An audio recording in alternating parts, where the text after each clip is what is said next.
ये कहावत तो आपको याद ही होगी, उल्टा चोर कोतवाल को डांटे। राहुल गांधी का ये बेबुनियाद आरोप भी ठीक वैसा ही है।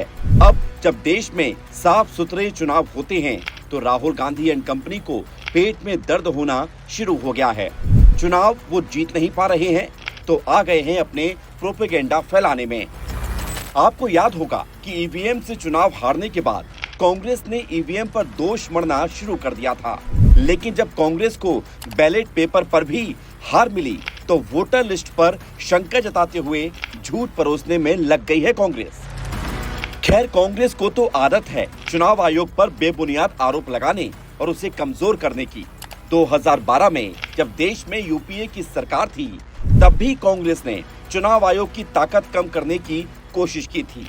हुआ यूं था कि कांग्रेस नेता सलमान खुर्शीद ने चुनाव आचार संहिता का उल्लंघन किया था, जिसके कारण चुनाव आयोग ने उन्हें फटकार लगाई। इसके साथ ही कांग्रेस ने चुनाव आयोग की शक्तियों को कम करने के लिए अदालतों को अधिकार देने की योजना बनाई थी। वोट चोरी का झूठा नैरेटिव गढ़ने वाली कांग्रेस शायद अपना दौर भुला बैठी है।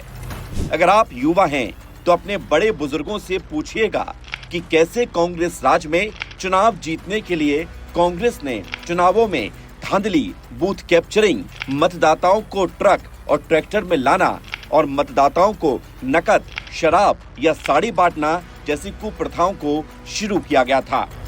अब जब चुनाव आयोग की सख्त गाइडलाइंस के चलते निष्पक्ष चुनाव संभव हो पा रहे हैं तो कांग्रेस ने एक बार फिर से चुनाव आयोग पर आरोप लगाने शुरू कर जनता को गुमराह करना शुरू कर दिया है। राहुल गांधी आज ठीक वैसा ही कर रही हैं जैसा इस तस्वीर में बैठा व्यक्ति। चुनाव आयोग पर सवाल उठाकर राहुल गांधी न सिर्फ लोकतांत्रिक संस्था पर सवाल उठा रहे हैं बल्कि उन वोटर्स पर भी सवाल उठा रहे हैं जो चुनाव के महापर्व पर अपना योगदान देते हैं।